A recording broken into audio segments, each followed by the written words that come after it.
Hi friends, ഞാൻ അനൂപ്. ഞാൻ ഇന്ന് പറയാൻ ഉദ്ദേശിക്കുന്നത് ഒരു ലോങ് എക്സ്പോഷർ ഫോട്ടോഗ്രാഫിയെ കുറിച്ചാണ്. ഈ ഫോട്ടോ ഞാൻ ക്യാപ്ചർ ചെയ്തിരിക്കുന്നത് കാലിക്കറ്റിൽ നിന്നാണ്. രാവിലെ ഒരു 6 മണി ആയിട്ടുണ്ടാവും ഈ ഫോട്ടോ എടുക്കാൻ ഞാൻ പോയപ്പോൾ. ഒരു സാധാരണ ഫോട്ടോ എടുക്കുന്നതിൽ നിന്ന് വ്യത്യസ്തമായി ഈ ഫോട്ടോ എടുക്കുമ്പോൾ നമ്മൾ കയ്യിൽ കരുതേണ്ട എക്യുപ്മെൻറ്റ്സ് എന്തെല്ലാമാണ്, അതെങ്ങനെയൊക്കെ യൂസ് ചെയ്യാം എന്നുള്ളതാണ് ഞാൻ ഇതിൽ പറയുന്നത്. ക്യാമറ ഞാൻ കാനോൺ 80D ആണ് ഉപയോഗിച്ചിരിക്കുന്നത്. ലെൻസ് ടോക്കിനോടെ 11-20 എന്ന് പറയുന്ന 2.8 അൾട്രാ വൈഡ് ലെൻസാണ് ഞാൻ ഉപയോഗിച്ചിരിക്കുന്നത്. പിന്നെ tripod. The final one ND filter. ഈ ND ഫിൽറ്ററിനെ കുറിച്ച് ഞാൻ ഡീറ്റെയിൽ ആയിട്ട് പിന്നെ ഒരു സെക്ഷനിൽ ഞാൻ പറയുന്നതായിരിക്കും. ഒരു ബേസിക് ഇൻഫർമേഷൻ ആയിട്ട് ഇതിൽ ഉപയോഗിച്ചിരിക്കുന്നത് ND ഫിൽറ്ററിൻ്റെ 10 സ്റ്റോപ്പും ഗ്രാജുവേറ്റഡ് ND ഫിൽറ്ററും പോളറൈസറും ഫിൽറ്ററും ഉപയോഗിച്ചിട്ടുണ്ട്. ഇതിൽ 90% അല്ലെങ്കിൽ 95% ഫോട്ടോ കളർ കറക്ഷൻ ചെയ്യാൻ അല്ലെങ്കിൽ പ്രോസസ്സിങ്ങിന് വേണ്ടി ഉപയോഗിച്ചിരിക്കുന്നത് അഡോബിയുടെ ലൈറ്റ് റൂം തന്നെയാണ്. 5% മാത്രമേ ഫോട്ടോഷോപ്പ് ഉപയോഗിച്ചിട്ടുള്ളൂ. നമ്മൾ ഈ ഫോട്ടോ ആണ് പ്രോസസ്സിങ് ചെയ്യാൻ പോകുന്നത്. നമുക്കിതിൻ്റെ ഒരു ഇൻഫർമേഷൻസ് നോക്കാം. എക്സ്പോഷർ ടൈം എന്ന് പറയുന്നത് 13 സെക്കൻഡ്സ് കാണാം. ഞാൻ 13 സെക്കൻഡ് ഡിലേ ആയിട്ടാണ് ഈ ഷോട്ട് എടുത്തിരിക്കുന്നത്. വിത്തൗട്ട് ട്രൈപോഡ് ഈ ഫോട്ടോ ക്യാപ്ചർ ചെയ്യാന്ന് പറയുന്നത് ഡിഫിക്കൽട്ടാണ്.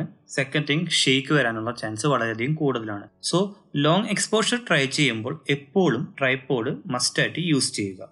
അപ്പറേച്ചർ സെറ്റ് ചെയ്തിരിക്കുന്നത് 10 കാണും. ബ്രിഡ്ജിലെ എല്ലാ പില്ലേഴ്സിൻ്റെയും ഏരിയ ഫോക്കസ് ചെയ്ത് കിട്ടാൻ വേണ്ടിയിട്ടാണ് ഞാനിത് ചെയ്തിരിക്കുന്നത്. മാക്സിമം കവറേജ് കിട്ടാൻ വേണ്ടിയിട്ട് അൾട്രാ വൈഡ് ലെൻസിൽ 11mm സെറ്റ് ചെയ്തു.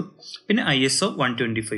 മാക്സിമം ISO കുറയ്ക്കുന്നത് കൊണ്ട് നമുക്കുണ്ടാകുന്ന അഡ്വാൻറ്റേജ് എന്താണെന്ന് വെച്ചാൽ നമുക്ക് നോയ്സ് ലെവൽ അത്രയും കുറയും. ഇപ്പം ഞാനൊരു ISO ഒരു 800-1000 ഇട്ടിരുന്നെങ്കിൽ എനിക്ക് ഷട്ടർ സ്പീഡ് മേ ബി എനിക്ക് കൂട്ടിയിടേണ്ടി വന്നാണ്. ഫോർ എക്സാമ്പിൾ ഇപ്പോൾ ഒരു 1/50 അല്ലെങ്കിൽ 1/25 ഇടേണ്ടി വന്നത്. അപ്പോൾ ചിലപ്പോൾ എനിക്ക് ഇങ്ങനെ ഒരു ക്രിയേറ്റീവ് ഫോട്ടോ എടുക്കാൻ സാധിക്കില്ല.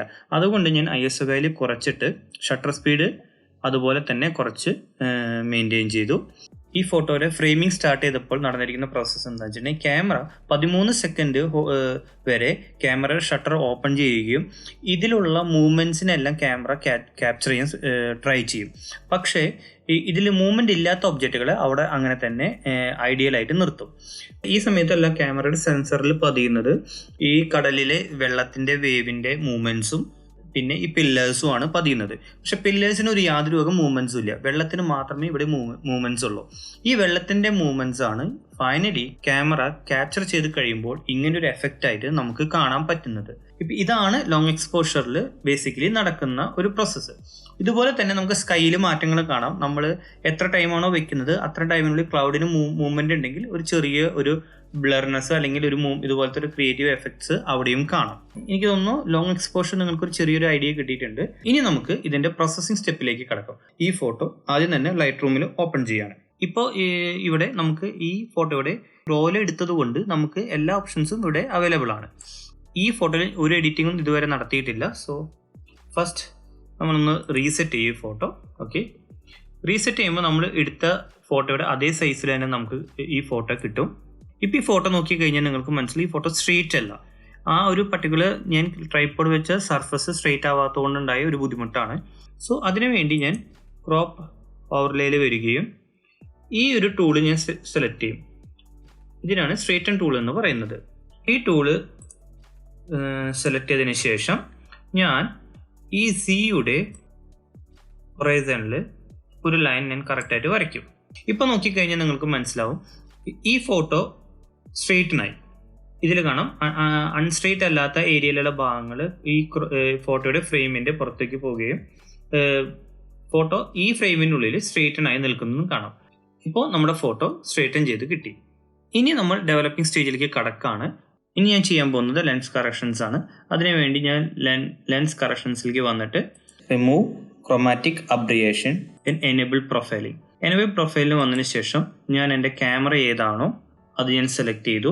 ലെൻസ് ഞാൻ കാനോണിൻ്റെ യൂസ് ചെയ്യാത്തത് കൊണ്ട് ഞാൻ കാനോണിന് സൂട്ടബിൾ ആവുന്ന ഒരു ലെൻസ് പ്രൊഫൈൽ സെലക്ട് ചെയ്യുകയാണ്. ടോക്കിനോ 11-20 ആണ് ഞാൻ ഉപയോഗിച്ചിരിക്കുന്നത്. സോ അതിന് പകരം കാനോണിൻ്റെ EF 11-24 ആണ് ഞാൻ സെലക്ട് ചെയ്യാൻ താല്പര്യപ്പെടുന്നത്. ലെൻസ് പ്രൊഫൈൽ സെറ്റ് ചെയ്യുന്ന നമുക്ക് കിട്ടുന്ന അഡ്വാൻറ്റേജ് അഡോബി ഓട്ടോമാറ്റിക്കായി തന്നെ ഡിസ്ട്രോഷൻസും വിൻറ്റേജിങ്ങും അഡ്ജസ്റ്റ് ചെയ്യും. ഇനി ഞാൻ ചെയ്യാൻ പോകുന്നത് ഈ ഫോട്ടോ എടുത്തപ്പോൾ ക്യാമറയിൽ സെറ്റ് ചെയ്ത അതേ പ്രൊഫൈലിൽ തന്നെ സെറ്റ് ചെയ്യുക എന്നുള്ളതാണ് എൻ്റെ ഫസ്റ്റ് ടാർഗറ്റ്. അതിനുവേണ്ടി ഞാൻ പ്രൊഫൈലിംഗ് എന്ന് പറയുന്ന ഓപ്ഷനിലേക്ക് വരികയും ലാൻഡ്സ്കേപ്പ് എന്ന മോഡ് സെലക്ട് ചെയ്യുകയും ചെയ്യും. ഇത് ചെയ്യുന്നതോടുകൂടി ഇപ്പോൾ നിങ്ങൾക്ക് നോക്കിക്കഴിഞ്ഞാൽ കാണാം ഈ ഫോട്ടോയുടെ കളർ ടോൺ തന്നെ ആകെ മാറിയിട്ടുണ്ട്. ഞാൻ ക്യാമറയിൽ ക്യാപ്ചർ ചെയ്ത അതേ കളർ ടോണും കാര്യങ്ങളും ഇപ്പോൾ എനിക്കിവിടെ കിട്ടി. അടുത്തത് ഞാൻ സെറ്റ് ചെയ്യാൻ പോകുന്നത് വൈറ്റ് ബാലൻസ് ആണ്. സോ വൈറ്റ് ബാലൻസ് ഞാൻ കസ്റ്റമറിൽ ഒന്നും ചെയ്യുന്നില്ല. ഞാൻ ചെയ്യാൻ പോകുന്നത് ടെമ്പറേച്ചറും ടിൻറ്റും ഉപയോഗിച്ചിട്ടാണ് ഞാൻ വൈറ്റ് ബാലൻസ് അഡ്ജസ്റ്റ് ചെയ്യാൻ പോകുന്നത്. ടെമ്പർ എന്ന് പറയുന്നത് ഒരു ലൈറ്റിൻ്റെ ഒരു ക്യാരക്ടറാണ്. ഫോർ എക്സാമ്പിൾ ഡേ ലൈറ്റ് എന്ന് പറയുന്നത് ഒരു ലൈറ്റിൻ്റെ ഒരു ക്യാരക്ടറായിട്ട് കണക്കാക്കാം. ഞാനിപ്പോൾ ഇവിടെ ടെമ്പറേച്ചർ അഡ്ജസ്റ്റ് ചെയ്യാണ്. ടെമ്പറേച്ചർ ഒരു ഓൾമോസ്റ്റ് ഒരു 9000 സംതിങ് കൊടുത്തു. സോ ടിൻറ്റിനെ കുറിച്ച് പറയുകയാണെങ്കിൽ tint is A very huge topic. Because ആ ടിൻറ്റ് എന്ന് പറയുന്ന ഒരു ഓപ്ഷൻ തന്നെ ഡെവലപ്പ് ചെയ്തിരിക്കുന്നത് നമ്മുടെ കണ്ണിൻ്റെ ഒരു പ്രോപ്പർട്ടീസ് ബേസ് ചെയ്തിട്ടാണ്. ഫോർ എക്സാമ്പിൾ ഇപ്പോൾ ബ്രൈറ്റ് ലൈറ്റിൽ നമ്മൾ കളേഴ്സിനെ തിരിച്ചറിയാൻ വേണ്ടി നമ്മുടെ കണ്ണുകളിൽ പ്രത്യേകതര സെല്ലുകളുണ്ട്. അതുപോലെ തന്നെ നൈറ്റ് സമയത്ത് വിഷൻ പെർഫെക്റ്റ് ആവാൻ വേണ്ടി സപ്പോർട്ട് ചെയ്യുന്ന ചില സെൽസ് ഉണ്ട്. അപ്പോൾ ആ ഒരു പ്രോപ്പർട്ടി ഉള്ളതുകൊണ്ട് തന്നെ നമുക്ക് ചില കളേഴ്സിനെ, ഫോർ എക്സാമ്പിൾ ഇപ്പോൾ സൺലൈറ്റ് സമയത്ത് ഉണ്ടാകുന്ന യെല്ലോ കളേഴ്സിനെ എൻഹാൻസ് ചെയ്ത് കാണാൻ പറ്റും. അപ്പോൾ നിയോൺ ലൈറ്റിൻ്റെ ഇടയിലുള്ള ഫോട്ടോസിൽ ഒരു ഗ്രീൻ ലൈറ്റോ അല്ലെങ്കിൽ മജന്ത ലൈറ്റ് ഉണ്ടാവും. ആ ഒരു ടിൻസിനെ കളർ കറക്ഷൻ ചെയ്യാൻ വേണ്ടിയിട്ട് നമുക്ക് ടിൻറ്റ് എന്ന് പറയുന്ന ഒരു ഓപ്ഷൻ യൂസ് ചെയ്യാം. അതിനുശേഷം ടിൻറ്റ് വാല്യൂ ഞാനൊരു 18 കൊടുത്തു. അടുത്ത മാനിപ്പുലേഷൻ ചെയ്യാൻ പോകുന്നത് ടോണിങ് ഏരിയയിലാണ്. അതിൽ ബേസിക്കലി ഞാൻ ചെയ്യാൻ ഉദ്ദേശിക്കുന്നത് ഒന്ന് നമ്മുടെ സെൻസറിലേക്ക് വരുന്ന ലൈറ്റിൻ്റെ ഇൻഫർമേഷൻ കൂട്ടാം. അതുപോലെ തന്നെ നമ്മുടെ മിഡ് ടോൺസിനെ ഒന്ന് എൻഹാൻസ്മെൻറ്റ് ചെയ്യാം. ഓക്കെ. പിന്നെ ഇപ്പോൾ ഏതെങ്കിലും ഒരു കളർ ഇൻഫർമേഷൻ ഡള്ളായിരിക്കുന്നുണ്ടെങ്കിൽ, ഫോർ എക്സാമ്പിൾ ഹൈലൈറ്റ് പോർഷൻസ് കൂടിയിട്ട് അതിലെ ഇൻഫർമേഷൻസ് ഡള്ളായിട്ടുണ്ടെങ്കിൽ അതിനെ എൻഹാൻസ് ചെയ്യുക എന്നുള്ളതാണ് ഒരു സ്റ്റെപ്പ് ചെയ്യുന്നത് ടോണിങ് ഏരിയയിൽ. അതുപോലെ തന്നെ അണ്ടർ എക്സ്പോസ്ഡ് ആയിട്ടുള്ള ഏരിയാസ് ഉണ്ടെങ്കിൽ ഷാഡോസ് വഴി അതിനെ കൺട്രോൾ ചെയ്യാം. ബ്ലാക്ക് ആൻഡ് വൈറ്റ് ഇൻഫർമേഷൻസിനെ ജസ്റ്റ് കൺട്രോൾ ചെയ്യാം. ഫസ്റ്റ് ചെയ്യാൻ പോകുന്നത് എക്സ്പോഷർ എന്ന് പറയുന്ന ഏരിയ ആണ്. ഈ എക്സ്പോഷർ ഏരിയയിൽ ഫസ്റ്റ് ഞാൻ എക്സ്പോഷർ വാല്യൂ അഡ്ജസ്റ്റ് ചെയ്യാണ്.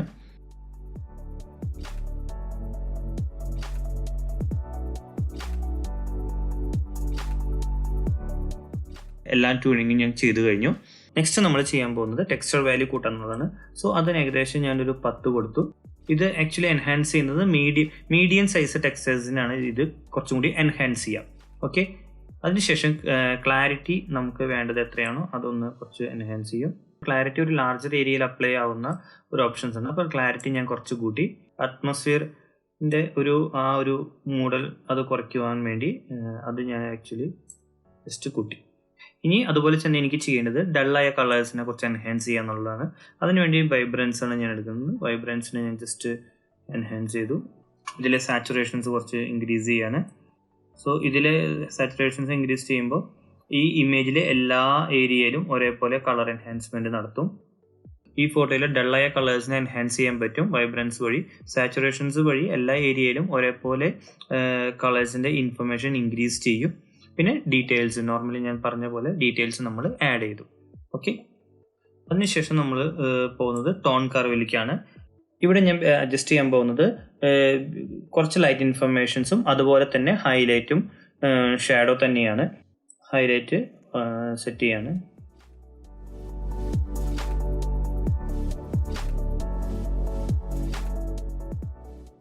ഇവിടെ ഞാൻ ബേസിക്കലി ടോൺ കർവാണ് അഡ്ജസ്റ്റ് ചെയ്തിരിക്കുന്നത്. ഇതുമൂലം നമുക്ക് കുറച്ചും കൂടി ഹൈലൈറ്റും ലൈറ്റും ഷാഡോ ഡാർക്ക്നെസ്സും ഞാൻ അഡ്ജസ്റ്റ് ചെയ്തിട്ടുണ്ട്. ഇനി ഞാൻ പോകാൻ പോകുന്നത് കളർ കറക്ഷനിലേക്കാണ് പോകുന്നത്. Hue, saturation and luminance. ഇപ്പോൾ നമ്മൾ ഹ്യൂവിനെ കുറിച്ച് പറയുകയാണെങ്കിൽ basically name of the colour എന്ന് വേണമെങ്കിൽ പറയാം അതിനെ. ഇപ്പോൾ റെഡ്, ഓറഞ്ച്, യെല്ലോ, ഗ്രീൻ അങ്ങനെയെന്ന് പറയാം. ഈ ഹ്യൂ അഡ്ജസ്റ്റ് ചെയ്യുമ്പോൾ ഒരു കളറിൻ്റെ അഡ്ജസ്റ്റൻ കളേഴ്സിലേക്ക് ട്രാൻസിഷൻ ആണ് ഇവിടെ നടക്കുന്നത്. ഒരു കളർ വീൽ എടുത്ത് നോക്കുകയാണെങ്കിൽ ആ കളർ വീല് കാണാൻ പറ്റും. ഇപ്പോൾ യെല്ലോൻ്റെ തൊട്ടടുത്ത് കിടക്കുന്നത് ഗ്രീനാണ്. ഈ ഗ്രീനിലേക്ക് ഒരു ട്രാൻസിഷനാണ് നടത്തുന്നത്. അപ്പോൾ ഈ ഒരു ഇമേജിൽ എവിടെയൊക്കെ യെല്ലോ ഉണ്ടോ ആ യെല്ലോനെ നമുക്ക് ഗ്രീനിലേക്ക് കൺവേർട്ട് ചെയ്യുന്ന ഒരു പ്രോസസ്സാണ് ഇവിടെ നടക്കുന്നത്. കമ്മിങ് ടു സാച്ചുറേഷൻ എന്ന് പറയുന്നത് അതൊരു സ്ട്രെങ്ത് ഓഫ് ദ കളറാണ്. ഒരു കളറിൻ്റെ പവർ എന്ന് വേണമെങ്കിൽ നമുക്ക് പറയാം. അത് ഒരിക്കലും വളരെയധികം അഡ്ജസ്റ്റ് ചെയ്യരുത്. ഒരു ലിമിറ്റിൽ കൂടുതൽ അഡ്ജസ്റ്റ് ചെയ്ത് കഴിഞ്ഞാൽ വിഷ്വലി നല്ല ഭംഗിയായിരിക്കും, പക്ഷേ പ്രിന്റ് ചെയ്യുമ്പോൾ അതിലുള്ള എല്ലാ കളേഴ്സും നമുക്ക് പ്രിന്റ് ചെയ്യാൻ പറ്റത്തില്ല. സോ അതുകൊണ്ട് സാച്ചുറേഷൻസ് അഡ്ജസ്റ്റ് ചെയ്യുമ്പോൾ ഒരു മീഡിയം ലെവലിൽ മാത്രമേ അഡ്ജസ്റ്റ് ചെയ്യാൻ പാടുള്ളൂ. ലൂമിനൻസ് എന്ന് പറയുന്നത് ബ്രൈറ്റ്നസ് ഓഫ് ദി കളറാണ്. ഒരു കളറിന്റെ ഏറ്റവും ബ്രൈറ്റ് കളറിലേക്ക് എത്തും, ഇങ്ങോട്ട് വന്നു കഴിഞ്ഞാൽ ആ ഒരു കളറിന്റെ ഏറ്റവും ഡള്ളായ കളർ, ബ്രൈറ്റ്നസ് ഇല്ലാത്ത ഒരു കളറിലേക്ക് എത്തും. സോ നമുക്ക് ഈ ഒരു സ്ലൈഡർ വെച്ച് കളർ കറക്ഷൻ എങ്ങനെ ചെയ്യുന്നത് നമുക്ക് നോക്കാം.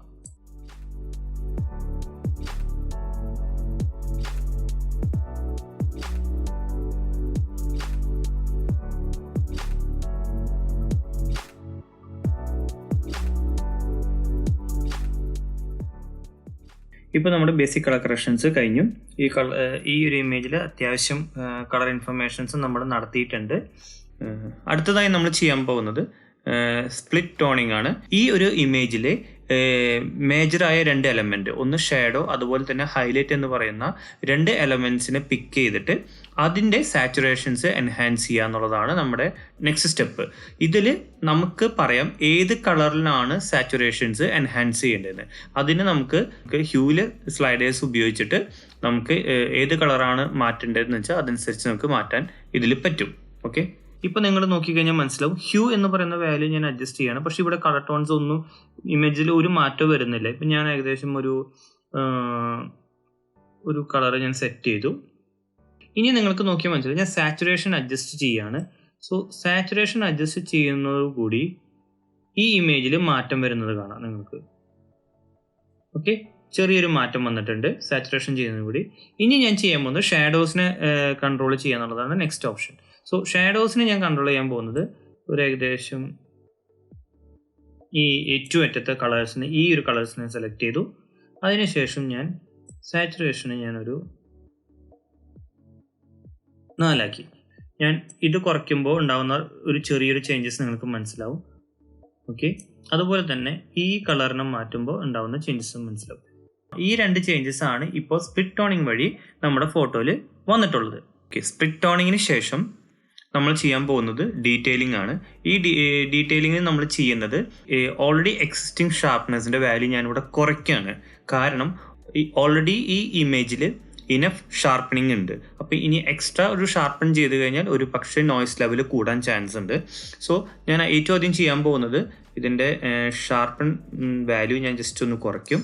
അതിനുശേഷം ഞാൻ അഥവാ എന്തെങ്കിലും നോയ്സിൻ്റെ എലമെൻറ്റ്സ് ഉണ്ടെങ്കിൽ അതൊന്ന് ക്ലിയർ ചെയ്ത് പോകാൻ വേണ്ടിയിട്ട് ഇതിലെ നോയ്സിൻ്റെ വാല്യൂ ജസ്റ്റ് ഒന്ന് റെഡ്യൂസ് ചെയ്യും. വെച്ചിട്ടുണ്ടെങ്കിൽ ഇത് റെഡ്യൂസ് ചെയ്യുമ്പോൾ സംഭവിക്കുന്നത് നോയ്സ് ഉണ്ടെങ്കിൽ അത് ക്ലിയർ ചെയ്ത് പോകാൻ വേണ്ടിയിട്ടാണ് ജസ്റ്റ് ലൂമിനൻസ് വാല്യൂ ഞാൻ കൂട്ടുന്നത്. അതുപോലെ തന്നെ കളർ ബേസ് ചെയ്ത് എന്തെങ്കിലും ഒരു നോയ്സ് ലെവൽ ഉണ്ടെങ്കിൽ അത് കുറയ്ക്കാൻ വേണ്ടി ഇതിൻ്റെ വാല്യൂ ഞാൻ ജസ്റ്റ് കൂട്ടും, ഒരു 65ലേക്ക് സെറ്റ് ചെയ്യും. അപ്പോൾ ആ കളർ ബേസ്ഡ് ആയിട്ടുള്ള നോയ്സ് എല്ലാം നമുക്ക് റിമൂവ് ചെയ്യാൻ പറ്റുന്നതാണ്. നമ്മുടെ ലൈറ്റ് റൂമിൽ ഫൈനൽ എഡിറ്റിംഗ് കഴിഞ്ഞിരിക്കുന്നു. ഇനി നമുക്ക് ഇതിൻ്റെ ബിഫോർ ആൻഡ് ആഫ്റ്റർ ഒന്ന് ചെക്ക് ചെയ്യാം. ഈ ഒരു ഇമേജിൽ റോ ഇമേജ് അല്ലെങ്കിൽ ഏറ്റവും ആദ്യത്തെ ഇമേജിൽ കുറേ കളർ ഇൻഫർമേഷൻസ് ഉണ്ടായിരുന്നില്ല, അല്ലെങ്കിൽ അതൊരു എൻഹാൻസ്മെൻറ്റ് നമ്മൾ നടത്തിയിരുന്നില്ല. അത് നമ്മൾ ലൈറ്റ് റൂം വഴി അതിലെ എക്സിസ്റ്റിംഗ് കളേഴ്സിനെ എൻഹാൻസ് ചെയ്ത് കുറച്ചും കൂടി ബ്യൂട്ടിഫൈ ചെയ്തു, അല്ലെങ്കിൽ ആ ഒരു ഇമേജിന്റെ തീമിലേക്ക് നമ്മൾ അതിനെ കൊണ്ടുവന്നു. ഇപ്പൊ ഇതിൽ നോക്കിക്കഴിഞ്ഞാൽ മനസ്സിലാവും, ഇതിൽ ഈ ഒരു ഫസ്റ്റ് ഇമേജിൽ സ്കൈയുടെ ക്ലൗഡ്സിന്റെ ഇൻഫർമേഷൻസ് വളരെ കുറവാണ്. പക്ഷെ സെക്കൻഡ് ഇമേജിൽ നിങ്ങൾക്ക് കാണാം ക്ലൗഡിന്റെ ഇൻഫർമേഷൻസ്, കുറച്ച് ഡീറ്റെയിൽസും കാര്യങ്ങളും നമുക്ക് കിട്ടിയിട്ടുണ്ട്. അതുപോലെ തന്നെ സാൻഡിന്റെ ഇൻഫർമേഷൻസ് വന്നിട്ടുണ്ട്. ഈ കോൺക്രീറ്റ് ഏരിയയിൽ നിങ്ങൾക്ക് നോക്കിക്കഴിഞ്ഞാൽ ടെക്സ്റ്റേഴ്സ് നമ്മൾ എൻഹാൻസ് ചെയ്തിട്ടുണ്ട്, അതുപോലെ ക്ലാരിറ്റി കൂട്ടിയിട്ടുണ്ട്. ഇപ്പൊ ഈ ഒരു ഏരിയയിൽ നോക്കുകയാണെങ്കിൽ, ഈ മൗസ് പോകുന്ന ഏരിയയിൽ നോക്കുകയാണെങ്കിൽ അവിടെ സ്റ്റോൺസിൻ്റെയും മണ്ണിൻ്റെയും കളർ എൻഹാൻസ്മെൻറ്റ് നമ്മൾ നടത്തിയിട്ടുണ്ട്. അതുപോലെ തന്നെ ഡീറ്റെയിലിങ്ങും കളറിങ്ങും നമ്മൾ എൻഹാൻസ് ചെയ്തിട്ടുണ്ട്. സോ പിന്നെ അതുപോലെ തന്നെ വെള്ളത്തിൻ്റെ കളറിൽ ചെറിയൊരു മാറ്റം വരുത്തിയിട്ടുണ്ട്. സോ ഇതാണ് നമ്മൾ ബേസിക്കലി ലൈറ്റ് റൂമിൽ നമ്മൾ ചെയ്തത്.